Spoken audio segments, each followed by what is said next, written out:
Hello friends, आपने तो झूम Mantar part 1 movie explain video में ये देख ली कि कैसे डायनामो ने उस आत्मा को कलश के अंदर कैद किया था और कैसे वो आत्मा ने अलेक्सा का पूरा फैमिली को मार दिया था, ख़त्म कर दिया था।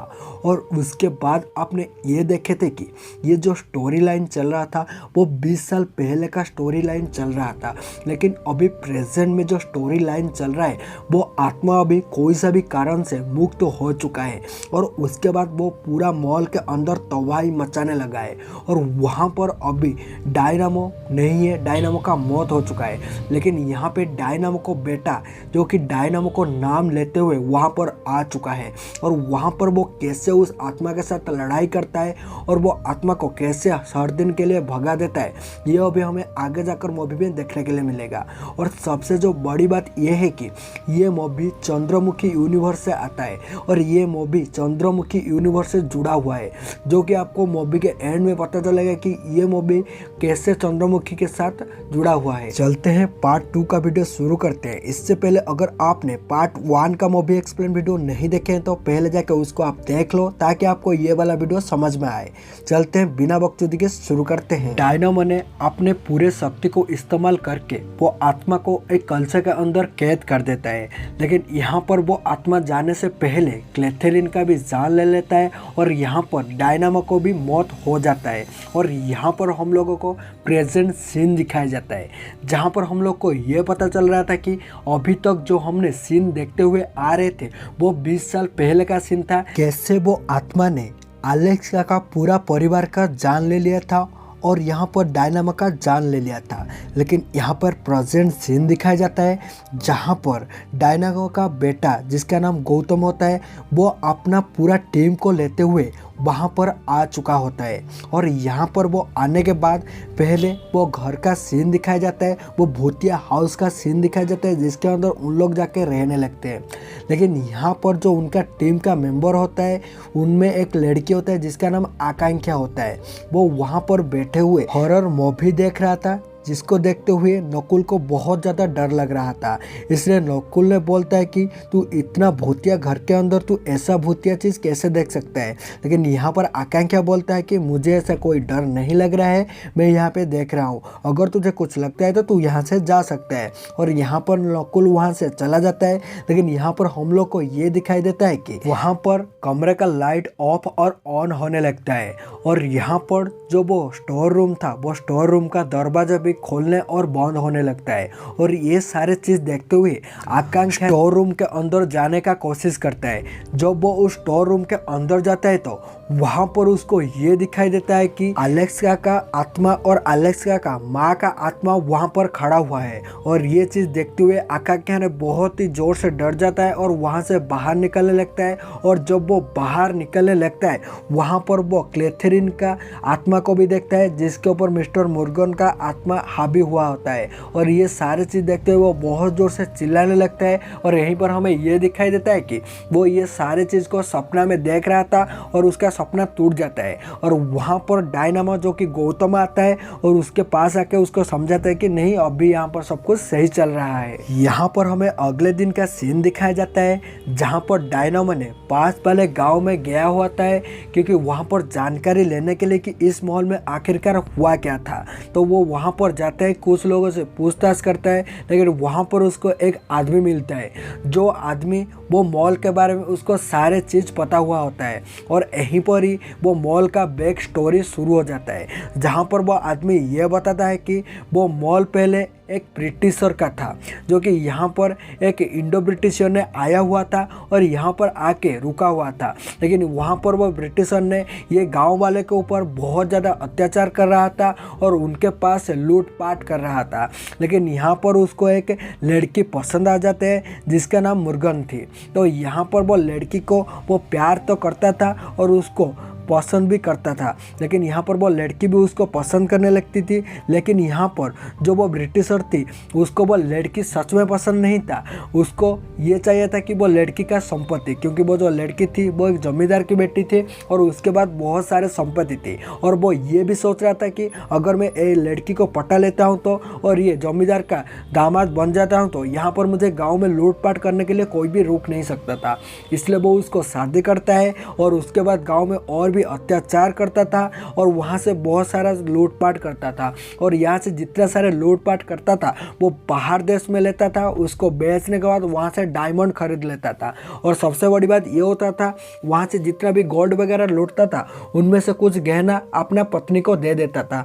जब गांव वालों को ये सारे बात पता चलता है और गांव वाले जब हद से पार हो जाते हैं उनके ऊपर अत्याचार, उन लोग सारे मिल जाते हैं और मिलने के बाद उसको मारने के लिए आते हैं। लेकिन यहाँ पर उसका जितने भी सारे सैन्य वगैरह थे वो गांव वालों को मार देते हैं। लेकिन वहाँ पर उसका जो पत्नी थे मिस्टर मुर्गन थे उसको ये सारे बात पता चल जाता है और उसके बाद इसीलिए ही वो उसको वहाँ पर शूट करके मार देते हैं। लेकिन वहाँ पर वो मरने से पहले मिस्टर मुर्गन को भी वहाँ पर मार देती है और इसकी वजह से ही वो जो आत्मा होती है औरत का, वो आत्मा अभी भी भटकता रहती है, क्योंकि वो चाहता था कि सारे सुख सुविधा भोगे, क्योंकि वो मरना नहीं चाहता था।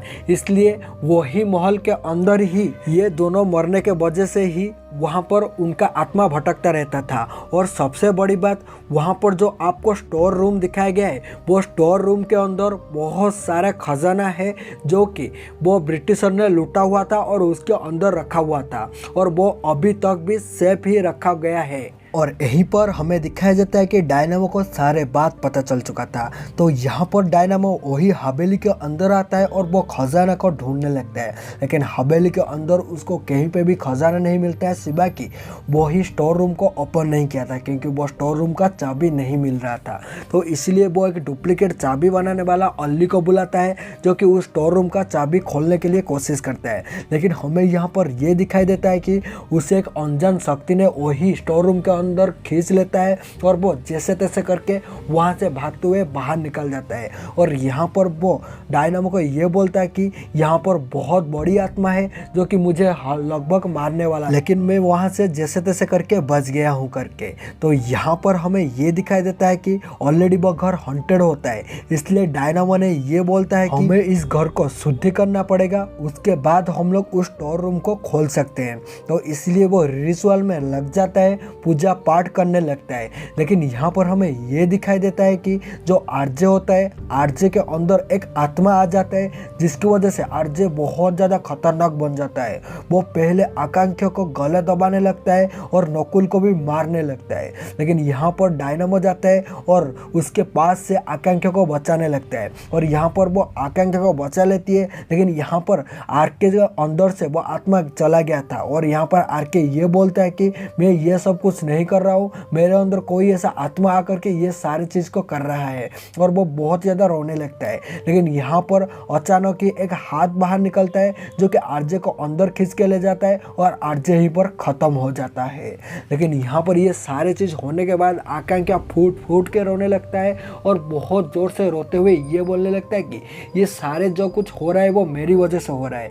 और यहीं पर हमें ये बात पता चलता है कि जो आकांक्षा होता है, आकांक्षा और कोई नहीं थी, वो जो लड़की थी आपने जो पार्ट 1 वीडियो में देखा था, अलेक्सा का बेटी। हाँ दोस्तों, अलेक्सा का बेटी यही थी। और ये अभी जब सब लोग अलेक्सा का फैमिली देहांत हो गया था तभी उसका बेटी ने बच गई थी। और वहाँ पर आपको वो पुलिस वाले के बात याद होगा जिसका नाम प्रकाश था। प्रकाश ने उसको अपना गोद ले लिया था और उसके बाद प्रकाश ने उसको बड़ा किया था। और मूवी के पहले में आपको जो सीन दिखाया गया था, जो एक आदमी ने हाथ में टॉर्च पकड़ते हुए और हाथ में एक फोटो पकड़ते हुए वही हवेली के अंदर घुसा हुआ था, वो और कोई नहीं था, वही पुलिस ऑफिसर था और उसका नाम प्रकाश था। और उसके वजह से ही वो आत्मा अभी छूट गया है, क्योंकि जब वो जाता है और वो स्टोर रूम का दरवाज़ा ओपन करता है तो उसके बाद से वो आत्मा मुक्ति हो जाता है और वो कॉलेज के अंदर से बाहर निकल जाता है और उसको वहीं पर ही ख़त्म कर देता है। और यहीं से भी हमें पता चलता है कि और आकांक्षा और कोई नहीं है, वही है। और यहाँ पर आकांक्षा ये बोलता है कि रोते रोते कि मैं ये सब जानबूझकर किया हूँ, तुम लोगों को यहाँ पर लाने के लिए किया हूँ, क्योंकि यहाँ यहाँ पर ये स्टोरी बताता है कि मैं पहले ये घर को बेचने के लिए बहुत कोशिश कर चुका हूँ, लेकिन यहाँ पर कोई ना एक घर को लेने के लिए तैयार था, ना कोई ये घर को शुद्धि करने के लिए आने के लिए तैयार था। इसलिए मैं बहुत साल पहले तुम्हारे नाम सुना होता और मैं ये भी देखा हुआ था कि तुम्हारा पापा कैसे उस आत्मा को कलश के अंदर बंद किए थे। तो इसके वजह से ही मैं ये सारे जानबूझकर तुम्हारे टीम के साथ शामिल हुआ और उसके बाद तुम लोगों को कन्विंस किया कि यहाँ पर आने के लिए। तो ये यहाँ पर जितने सारे कांड हुआ है वो मेरी वजह से हुआ है। और ये बात बोलते हुए वो बहुत ज़्यादा फूट फूट के रो रहा था। लेकिन यहाँ पर डायनामो ने उसको ये बोलता है कि तुम रुको, मत रुको, क्योंकि डायनामो को यहाँ पर पता था कि आकांक्षा और कोई नहीं, वही छोटा लड़की थी। क्योंकि डायनामो ने भी बहुत साल पहले से ही इस हवेली के बारे में रिसर्च कर रहा था। और आपने जो पार्ट 1 वीडियो में ये देखे होंगे कि वो बीच बीच में कहीं पर जा रहा था और आ रहा था, और वो यहाँ पर ये सारे चीज़ को नोटिस किया हुआ था। क्योंकि यहाँ पर आकांक्षा के कान में वही डिवाइस था जो कि सुनने के लिए उसको हेल्प कर रहा था, और उसी से ही उसको पता चल गया था कि आकांक्षा और कोई नहीं, वही लड़की होता है। और ये सिर्फ जानबूझकर ही अपना पापा का अधूरा काम को पूरा करने के लिए ही ये हवेली में आया हुआ था। और यहाँ पर उन लोगों को सारे बात पता चल चुका था। और अभी जो आपने सीन देखा कि आर्यन मर चुका है, खत्म हो चुका है, लेकिन यहाँ पर उन लोग ये एक्टिंग कर रहे थे आकांक्षा के पास से सारे सच निकालने के लिए। और यहाँ पर डायनामो ने ये बोलते कि आज हम उस आत्मा को काबू में लेंगे और उस आत्मा को यहीं पर खत्म कर देंगे। और इसी के साथ साथ हम लोग को ये दिखाया जाता है कि जो डायनामो ने गया था वो ढाबा के अंदर कुछ ऐसे आदमियों से मिलने के लिए, वो वही आदमी होते हैं जो कि उसका पापा को पहले हेल्प किए हुए थे। और उन लोगों के पास वह गया हुआ था और उनसे हेल्प मांग रहा था, क्योंकि यहाँ पर उसको पता था कि वो अकेले ये काम को नहीं कर पाएगा करके। और यहाँ पर वो सारे आदमियों वही स्टोर रूम के अंदर जाते हैं, लेकिन वो एक एक करके हवा में उड़ते हुए बाहर निकाल देते हैं। मतलब कि यहाँ पर मुर्गन का आत्मा उन लोग को मार देता है। और उसके बाद वो समझ गए थे कि मुर्गन का आत्मा को हम लोग ऐसे काबू नहीं कर पाएंगे। इसलिए यहाँ पर डायनामो ये बोलता है कि यहाँ पर एक विधि करना पड़ेगा, जो विधि उसको कोई ना कोई बताया हुआ था। और यहाँ पर वो ये बोल रहा था कि हमें एक इंसानी शरीर के अंदर उसका आत्मा को घुसाना पड़ेगा और उसके बाद उसको बाहर लेके जाना पड़ेगा एक शुद्ध पीठ पर। और यहाँ पर उन लोग लेकिन ये डाउट था कि वो किसके अंदर डालेंगे वो आत्मा को, यहाँ पर किसके अंदर डाल सकते हैं वो आत्मा को। लेकिन यहाँ पर सबसे बड़ी बात ये था कि वो आत्मा को डालने के बाद उस शरीर के अंदर वो शरीर का डेथ हो सकता है, वो ख़त्म हो सकता है। लेकिन इतना बड़ा रिस्क कौन लेगा। और यहाँ पर सामने आता है आकांक्षा। आकांक्षा ये बोलने लगता है कि मैं ये रिस्क लूँगा और ये सारे चीज़ को मैं ही ख़त्म करूँगा। तो यहीं पर यही होता है। और उसके बाद डायनामो ने उसका शरीर को एक कांच के पानी के अंदर डुबाने के बाद वहाँ पर लेता है, कुछ रिचुअल करता है और वो आत्मा को बुलाया जाता है। और वो आत्मा आता है, उस शरीर के अंदर घुस जाता है और वहाँ पर तबाह ही मचा देता है। और भाई इतना इतना हॉरिबल चीज़ दिखाया जाता है, सबको ख़त्म करने लगता है, मारने लगता है, पीटने लगता है। और यहाँ तक डायनामो को भी ख़त्म करने का तादाद में आ गया था। लेकिन यहाँ पर डायनामो ने अपना पूरा शक्ति को यूज़ करता है और लास्ट टाइम पर ही उसके ऊपर एक वार करता है, जिसके वजह से यहाँ पर उसका शरीर बेहोश हो गया था आत्मा का शरीर ने। और इसी के समय पे ही उसको लेते हुए वो के पीठ पर जाते हैं जहाँ पे उसको शुद्धि किया जाएगा। और यहाँ पर हमें दिखाया जाता है कि एक गुफा के अंदर जहाँ पर हनुमान का मूर्ति है और चारों तरफ हनुमान जी का पाद चिन्ह है, उसको लेते हैं, उसका शरीर को वहाँ पर बीच में रख दिया जाता है और वहाँ पर मंत्र पाठ किया जाता है, हनुमान चालीसा पढ़ा जाता है। और यहीं पर उसका शरीर के अंदर से फिर से मुर्गन का आत्मा आता है और वहाँ पर फिर से तबाही मचाने लगता है। बहुत ही डरावना दिख रहा था। लेकिन यहाँ पर जब वो बाहर निकलने के लिए कोशिश करता है तो उसका एक अनजान शक्ति ने बाहर निकालने के लिए नहीं दे रहा था, क्योंकि वो जिस घेरा का अंदर था वो हनुमान जी का पद चिन्ह था। तो वो पद चिन्ह के अंदर से बाहर नहीं निकल पा रहा था। और यहाँ पर हमें ये दिखाई देता है कि सारे लोग मंत्र पाठ करते हैं, हनुमान चालीसा पढ़ने लगते हैं। और यहाँ पर स्वयं हनुमान जी आते हैं उस आत्मा से लड़ने के लिए। और उसके बाद में वो आत्मा के बीच में लड़ाई होता है और उस आत्मा को मुक्ति मिल जाता है। और यहीं पर जो आकांक्षा होता है उसका शरीर भी सही सलामत हो जाता है और यहीं पर मूवी ख़त्म होता है।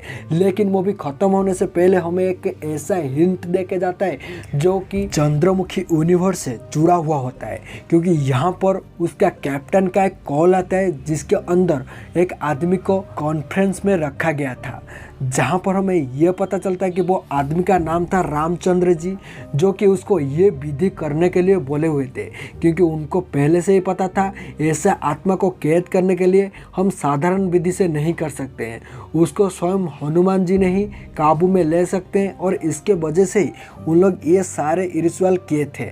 और यहीं पर उनका कैप्टन जो होता है वो अमेरिका में रहा हुआ होता है, इसलिए वहाँ पर इसे कुछ काम आता है, जो कि रामचंद्र जी जो कि इंडिया में रहते हैं, उनका एक केस आया हुआ था, जिस केस को यहाँ पर डायनामो को लेने के लिए वो कॉल किए थे और कॉन्फ्रेंस किए थे। और वो केस से हमें ये पता चलता है कि वहाँ पर चंद्रमुखी के अंदर डायनामो का एंट्री हो सकता है। और यहाँ पर लास्ट में हमें ये दिखाई देता है कि वो घर के अंदर से उन लोग बाहर निकलने के लिए कोशिश करते हैं और वो गेट से बाहर जाते हैं। वहाँ पर एक पत्थर के अंदर लिखा हुआ था गॉड इज़ नॉट अवेलेबल, कुछ ऐसा लिखा हुआ था। और ये सारी चीज़ को देखते हुए डायनामो को लगता है कि नहीं अभी गॉड है करके, तो उसको वो बुझाने लगता है। और उसके बाद उसको दिखाई देता है कि एक आदमी आते हुए उनका टीम के साथ मुस्कुराते हुए बात कर रहा था। और उसको वो आदमी को देखने के बाद उसको ये याद आता है कि जो वो गांव में गया था गांव वालों से पूछने के लिए, जो आदमी उस घर के बारे में सारे बात बताया था वो आदमी वही था। और यहाँ पर उसको ये याद आता है कि वो हवेली के अंदर एक आदमी का फोटो तस्वीर लगा हुआ था और वो तस्वीर उस आदमी के साथ मैच हो रहा है। मतलब कि आपको जो ब्रिटिशर दिखा हुआ था मूवी में, वो ब्रिटिशर वही था और वो आदमी अभी आ चुका था। लेकिन यहाँ पर हमें पता नहीं चलता है कि वो रियल में एक आदमी था या एक आत्मा था। और वहाँ पर वो डायनामो को देखते हुए बहुत ही जोर से मुस्कुरा रहा था। वह ये सारी चीज़ देखते हुए मूवी यहीं पर ख़त्म होता है। लेकिन मूवी बहुत ज़्यादा हॉरिबल था और यहाँ पर उसका पार्ट 2 आने के लिए संकेत देके गया हुआ था। ये मूवी बहुत ही इंटरेस्टिंग था और एंटरटेनिंग था। आपको देखकर कैसे लगा? आप अगर पार्ट 1 वीडियो नहीं देखे तो पहले जाके पार्ट 1 देख लो, उसके बाद पार्ट 2 देखोगे तो आपको पूरा चीज़ समझ में आएगा। और वीडियो आपको अच्छा लगे तो प्लीज़ वीडियो को लाइक करना, बगल में जो घंटी का बटन है उसको दबा देना, चैनल को जरूर सब्सक्राइब कर देना। चलते फिर मिलते हैं ऐसे इंटरेस्टिंग वीडियो के साथ। आप भी हॉरर मूवी देखना चाहते हो, हॉरर मूवी एक्सप्लेन सुनना चाहते हो तो चैनल को सब्सक्राइब करके रखना। बाय बाय, फिर मिलते हैं।